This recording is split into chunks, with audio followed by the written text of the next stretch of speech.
Good morning, good evening, and good night. Para ksatria penanggulangan bencana dimanapun Anda berada, salam tangguh, salam kemanusiaan. Oke nih, kita langsung aja ya. Pernah dengar nama Syamsul Ma'arif?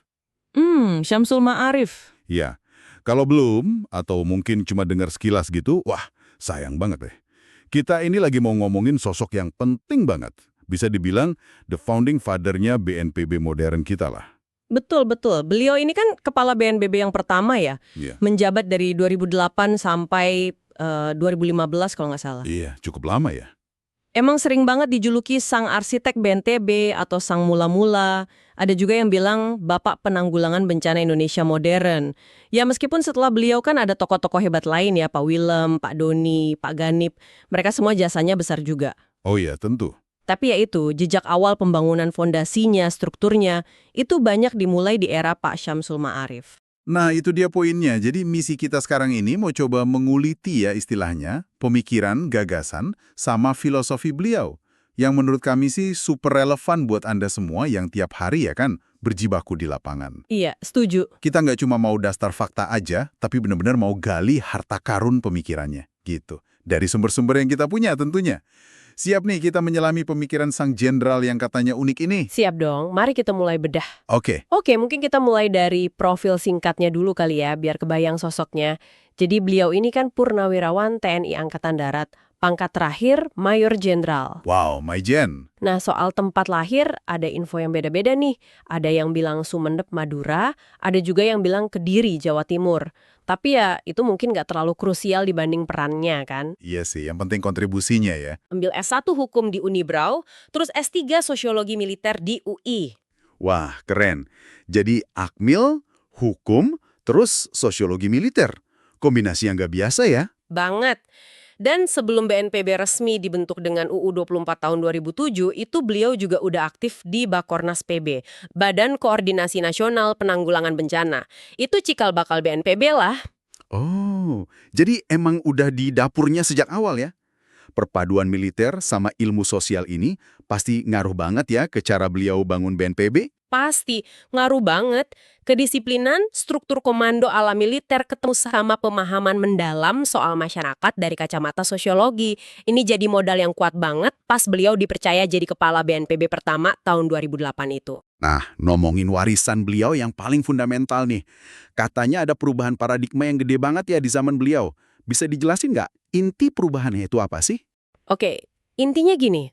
Pak Syamsul Ma'arif ini mendorong perubahan mindset yang paling krusial dalam penanggulangan bencana di Indonesia. Dari yang tadinya kita ini ya bisa dibilang kayak pemadam kebakaran aja, Maksudnya? reaktif gitu, Iya, reaktif. baru bergerak masif setelah bencana kejadian. Fokus utamanya ya di tanggap darurat, nolong korban, evakuasi, logistik darurat. Itu penting sih, tapi Tapi kurang ya? nah itu dia. Beliau mendorong kita jadi kayak arsitek ketangguhan. Fokusnya digeser maju ke arah pencegahan dan mitigasi yang sekarang kita kenal banget sebagai pengurangan resiko bencana atau PRB. Oh, jadi PRB itu akarnya dari era beliau ya. Dari yang tadinya nunggu kejadian baru gerak, jadi lebih proaktif gitu. Membangun benteng sebelum bencananya datang. Tepat, jadi upayanya lebih banyak dilakukan sebelum kejadian. Mulai dari identifikasi risikonya apa aja di suatu daerah, terus bangun kesiapsiagaan masyarakatnya gimana, bikin sistem peringatan dini yang efektif, sampai mastiin tuh pembangunan, baik fisik maupun non-fisik, itu udah mikirin potensi bencana. Ini bukan cuma soal teknis loh, tapi benar-benar perubahan cara pandang yang mendasar. Perubahan sebesar itu pasti ada pemicunya dong ya. Nggak mungkin tiba-tiba berubah gitu aja kan? Apa sih yang bikin Indonesia waktu itu akhirnya bergerak ke arah PRB? Momentum terbesarnya, yang nggak bisa dipungkiri, tsunami Aceh 2004. Itu kayak wake up call yang luar biasa dahsyat. Nggak cuma buat kita di Indonesia, tapi juga buat dunia internasional. Iya, benar banget. Tragedi yang luar biasa. Dari situ, secara global muncul kesepakatan internasional namanya Hyogo Framework for Action atau HFA tahun 2005 sampai 2015. Ada 168 negara yang tanda tangan termasuk Indonesia. HFA ya, isinya apa tuh intinya? Intinya ada 5 prioritas aksi, tapi benang merahnya yaitu tadi, menjadikan PRB sebagai prioritas utama dalam kebijakan pembangunan, bukan lagi urusan sektoral aja. Nah, kalau di level nasional, momentumnya adalah lahirnya Undang-Undang Nomor 24 Tahun 2007 tentang penanggulangan bencana. UU 24 2007. Itu landasan hukum BNPB dan BPBD kan ya? Betul, Pak Syamsul Ma'arif ini hadir di momen yang sangat pas. Tugas beliau itu menerjemahkan amanat UU dan semangat HFA tadi jadi kenyataan. Dalam bentuk apa? Iya, dalam bentuk kelembagaan, yaitu BNPB di pusat dan BPBD di daerah, plus program-program nyata di lapangan. Momentum globalnya juga ada. Tapi kan mengubah mindset orang, apalagi birokrasi dan masyarakat luas, itu kan nggak kayak membalik telapak tangan ya. Susah pasti. Gimana cara beliau mulai menanamkan fondasi budaya sadar bencana ini? Salah satu cara utamanya adalah dengan terus-menerus menggaungkan konsep masyarakat tangguh atau resilient community. Menurut beliau, ada 4 ciri utama nih masyarakat yang bisa dibilang tangguh. 4 ya? Apa aja tuh? Pertama, masyarakat itu harus mampu mengantisipasi ancaman. Ini butuh kombinasi nih. Perlu ilmu pengetahuan modern, kayak prediksi cuaca, analisis data seismik, pemetaan risiko, tapi nggak kalah penting, harus digali juga kearifan lokal yang seringkali udah teruji oleh waktu. Oke, antisipasi. Gabungan iptek modern sama kearifan lokal. Terus yang kedua? Kedua, mampu melawan atau menghindari ancaman. Ini sifatnya kondisional, tergantung banget sama skala dan jenis bencananya. Maksudnya gimana tuh kondisional? Ya, misalnya, kalau ancamannya itu dahsyat banget, kayak awan panas Merapi waktu erupsi 2010, ya pilihan paling realistis kan menghindar, evakuasi. Nggak mungkin dilaman. Tapi kalau mungkin banjir skala kecil atau angin kenceng yang nggak terlalu parah, bisa jadi ada upaya untuk melawan atau meminimal mengurangi dampaknya langsung. Oke, masuk akal. Antisipasi, lawan hindari. Yang ketiga? Ketiga, kemampuan untuk beradaptasi. Nah, ini cakupannya luas banget. Bisa adaptasi fisik, contohnya ya, membangun rumah yang tahan gempa, bikin tanggul, normalisasi sungai. Bisa juga adaptasi non-fisik, misalnya punya asuransi bencana, diversifikasi mata pencaharian biar nggak tergantung satu sektor aja, atau bahkan mengubah filosofi hidup, cara pandang kita supaya lebih selaras dengan risiko yang ada di lingkungan kita. Adaptasi ya. Fisik dan non-fisik. Berarti yang keempat, ini soal pemulihannya ya. Resilience itu. Tepat, kemampuan untuk pulih cepat setelah terpapar bencana. Bisa bangkit lagi, baik secara fisik, sosial, maupun ekonomi. Contoh yang sering disebut ya, pemulihan Yogyakarta pasca gempa 2006. Itu kan relatif cepat dan dapat banyak apresiasi dari dunia internasional. Jadi 4 itu, antisipasi, lawan hindari, adaptasi, dan pulih cepat. Sip. 4 pilar masyarakat tangguh ala Syamsul Ma'arif. Ini kayaknya nyambung banget ya sama latar belakang S3 Sosiologi beliau. Nyambung banget. Beliau kan akhirnya jadi guru besar sosiologi kebencanaan juga di Universitas Jember dan Universitas Pertahanan. Jadi beliau itu melihat bencana bukan cuma sebagai fenomena alam semata, tapi juga sebagai sebuah konstruksi sosial. Konstruksi sosial. Gimana tuh maksudnya? Maksudnya, dampak sebuah bencana itu nggak cuma ditentukan oleh kekuatan alamnya aja, tapi juga sangat dipengaruhi oleh kondisi sosial, ekonomi, budaya, politik, dan terutama kapasitas masyarakat yang kena bencana itu. Makanya fokus beliau itu nggak cuma ke ancamannya, hazard, tapi juga ke kerentanannya, vulnerability, dan kapasitasnya masyarakat. Pendekatannya jadi sangat people-centered. Wah, ini menarik banget. Jadi, nggak cuma ngurusin fisik bencananya, tapi manusianya, masyarakatnya.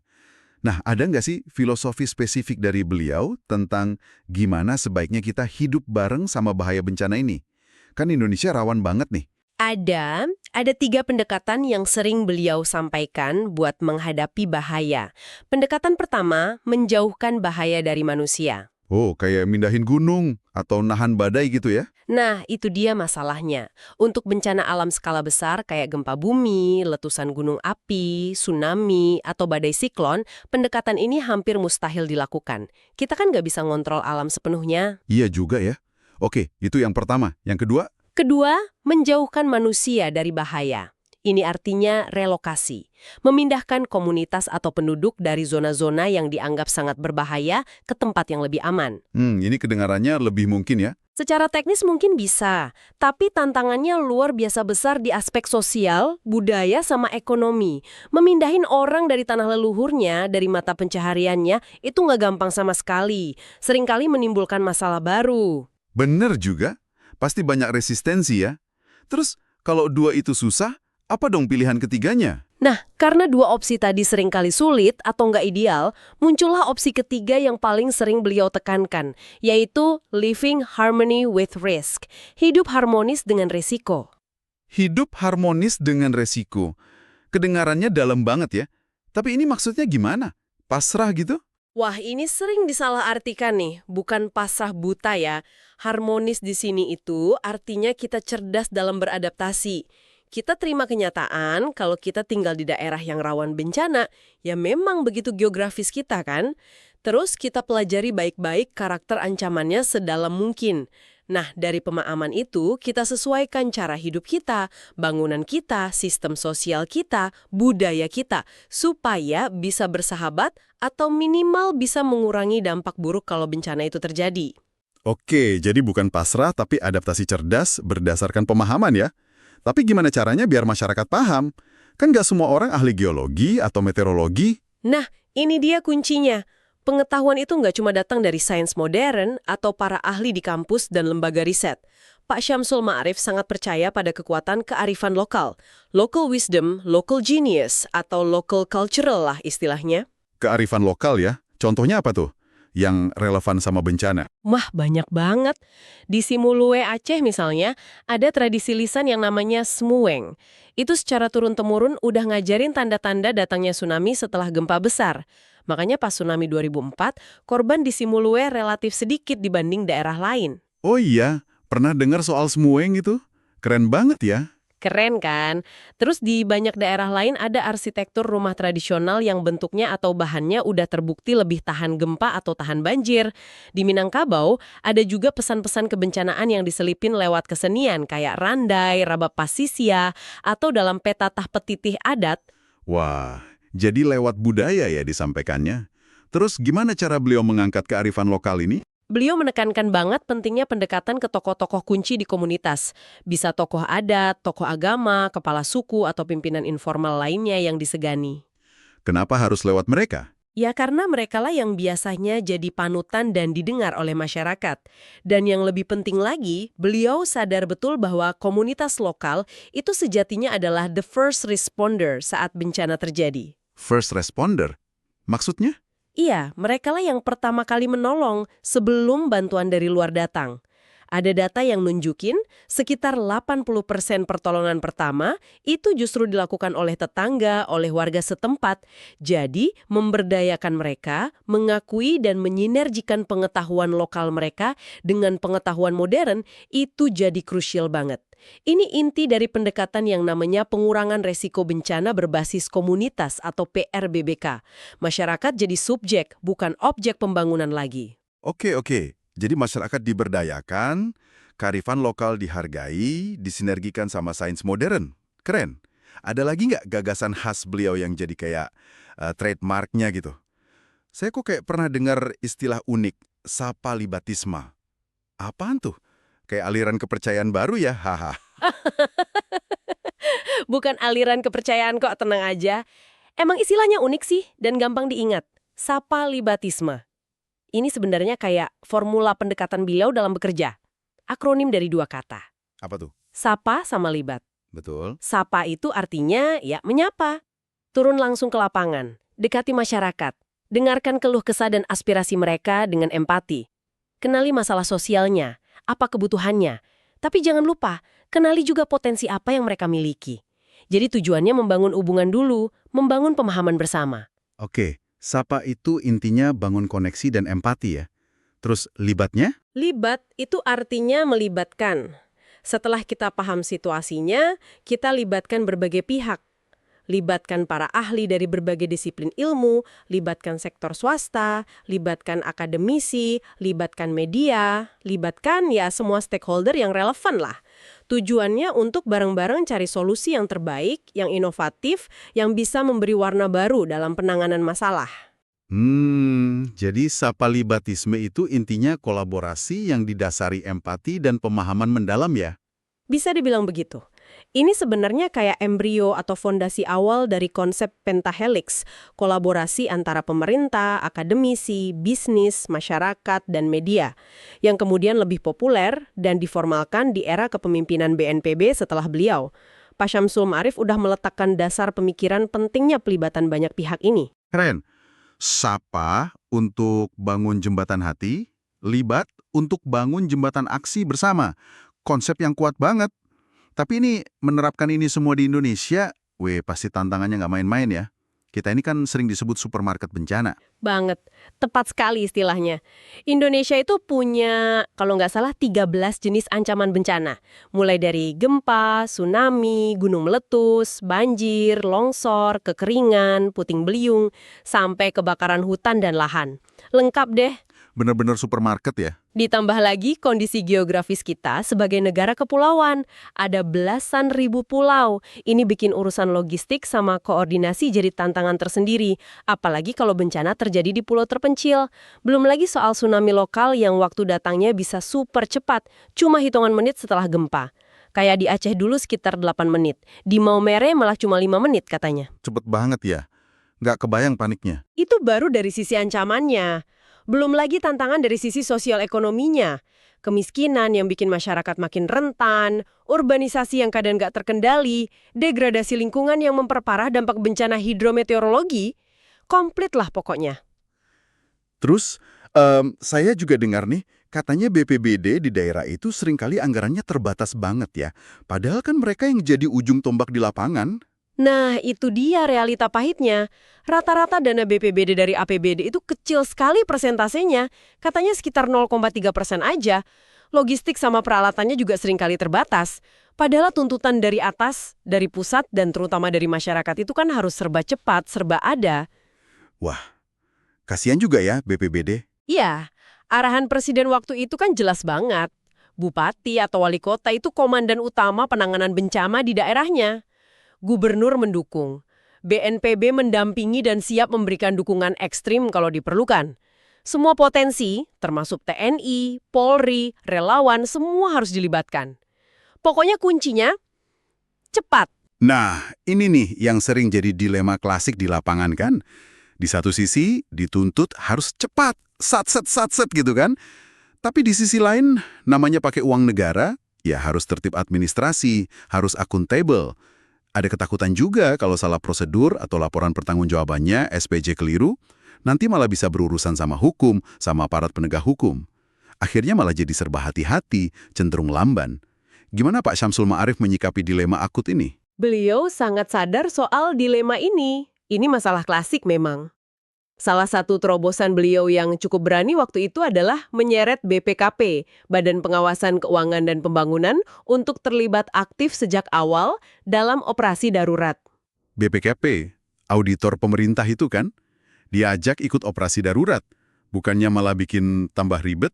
Justru sebaliknya tujuannya, BPKP dilibatkan bukan untuk mencari-cari kesalahan di tengah situasi darurat, tapi untuk mendampingi, memberikan asistensi, ngasih panduan, gimana caranya menggunakan anggaran darurat itu biar bisa cepat tersalurkan tapi tetap sesuai aturan dan akuntabel.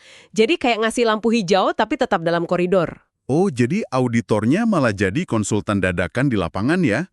Biar tim respons nggak ragu-ragu gitu. Menarik banget idenya. Ada contoh konkretnya nggak? Satuan Tugas Nasional yang dibentuk, ada satu klaster atau kelompok kerja khusus yang namanya Klaster Tertib Administrasi dan Akuntabilitas. Klaster khusus administrasi? Iya, isinya ya orang-orang dari BPKP dan instansi terkait. Tugas mereka itu tadi, nempel terus sama klaster-klaster lain yang butuh ngeluarin dana cepat, misalnya buat logistik, sewa alat berat, atau bantuan langsung. Mereka ngasih pendampingan biar prosesnya cepat tapi nggak nabrak aturan. Analoginya, Pak Syamsul Ma'arif waktu itu, pasukan di garis terdepan itu butuh dukungan logistik dan administrasi yang sama tangguhnya.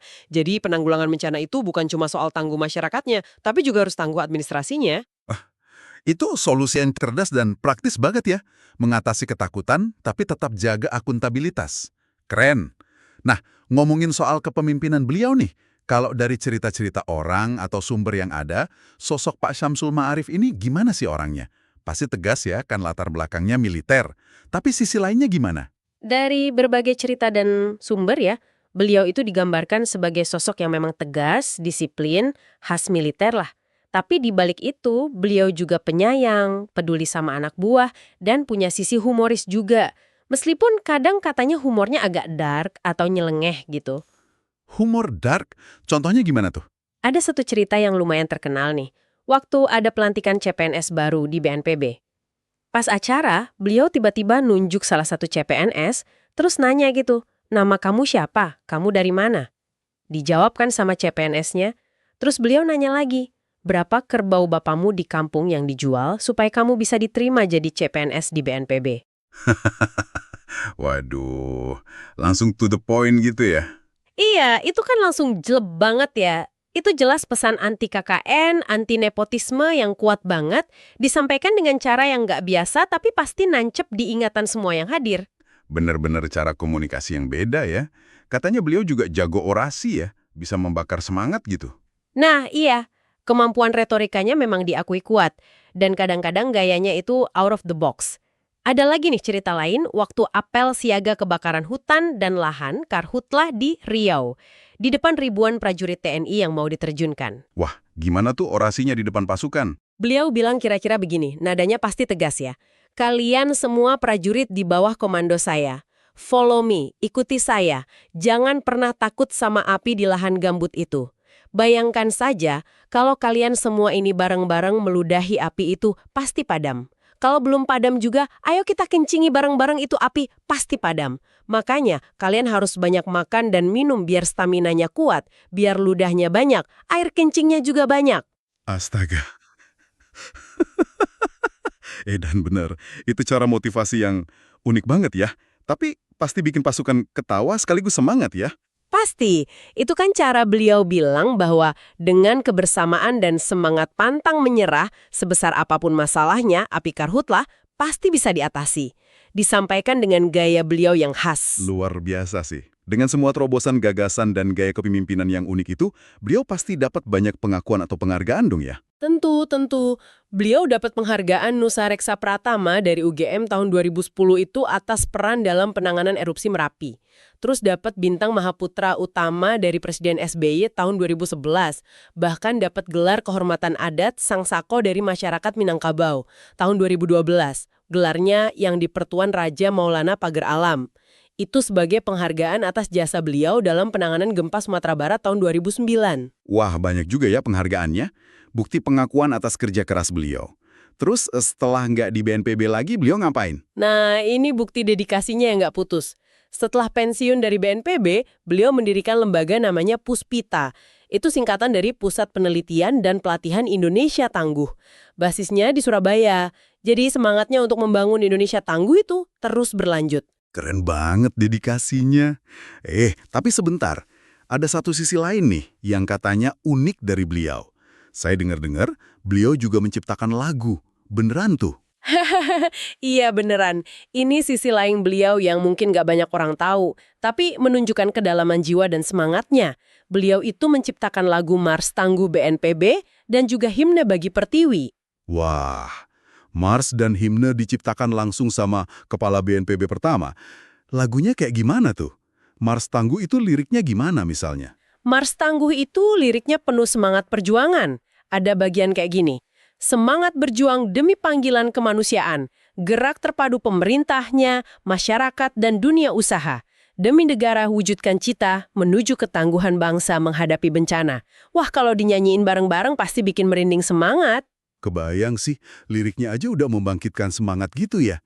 Kalau himne bagi Pertiwi, itu lebih syahdu gitu ya biasanya ya. Betul, iya, yang himne itu lebih menyentuh, lebih reflektif.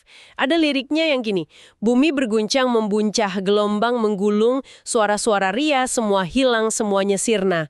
Tuhan telah tentukan takdirnya, meski baktiku belum seberapa, Ibu Pertiwi kami bela, kami segera menolongnya, mengurai derita sesama.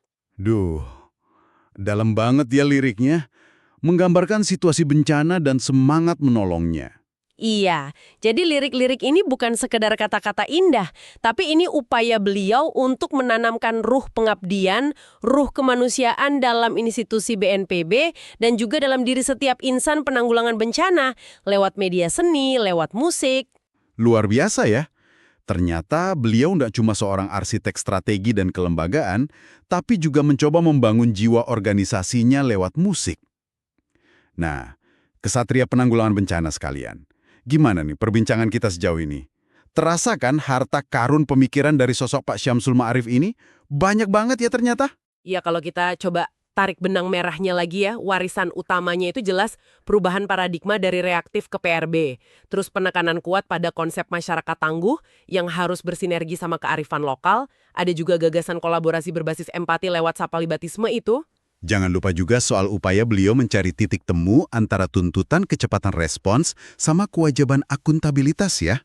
Itu penting banget di lapangan. Betul, dan tentu saja contoh figur kepemimpinan beliau yang tegas tapi tetap humanis, penuh terobosan dan inspiratif. Banyak banget yang bisa kita pelajari.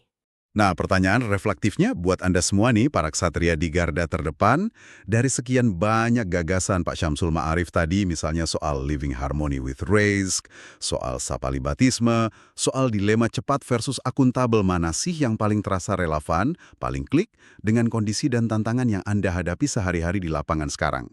Dan gimana gagasan itu bisa Anda jadikan mungkin skill baru, knowledge tambahan, atau bahkan prinsip hidup Anda sebagai seorang ksatria penanggulangan bencana. Itu pertanyaan yang bagus banget untuk direnungkan ya. Mengingat konteks tantangan zaman sekarang mungkin ada bedanya juga. Betul. Dan ini dia pemikiran terakhir dari kami buat Anda bawa pulang, buat direnungkan lagi nanti. Di tengah tekanan respons yang kayaknya makin harus instan ya sekarang, dan sumber daya yang seringkali kita tahu sendiri, pas-pasan. Seberapa praktis sih filosofi Sapa yang butuh waktu buat empati, buat kenal masalah dan potensi, dan filosofi libat yang butuh upaya ekstra buat kolaborasi mendalam ala Syamsul Ma'arif, itu bisa Anda wujudkan secara nyata. Tantangan implementasi ya. Iya, atau tantangan yang lebih personal mungkin. Gimana caranya Anda bisa menyeimbangkan antara ketegasan komando yang kadang mutlak diperlukan saat situasi darurat dengan kelembutan empati yang juga sama pentingnya saat berhadapan dengan korban, dengan masyarakat terdampak yang lagi rapuh. Wah, itu dia. Menemukan keseimbangan antara tegas dan empati itu memang seni tersendiri ya dalam kepemimpinan di situasi krisis. Nggak gampang. Betul banget. Oke deh, ksatria sekalian, kayaknya itu dulu kupas tuntas kita tentang sosok Dr. Syamsul Ma'arif, sang arsitek penanggulangan bencana Indonesia modern. Semoga banyak inspirasi dan pelajaran yang bisa Anda petik ya dari obrolan kita kali ini. Semoga bermanfaat ya. Dan jangan lupa nih, seperti biasa, kami tunggu masukan dari Anda semua di kolom komentar. Kasih like kalau suka, subscribe channel ini biar nggak ketinggalan obrolan seru lainnya. Komentar Anda, mau pedas, mau manis, mau kritis, itu beneran jadi vitamin buat kami loh. Biar kami terus semangat bikin konten-konten kayak gini. Kami beneran butuh suara Anda. Apalagi kalau komentarnya disertai rekomendasi tempat makan soto atau rawon yang enak di daerah Anda. Biar kalau pas tugas ke sana, kita bisa mampir.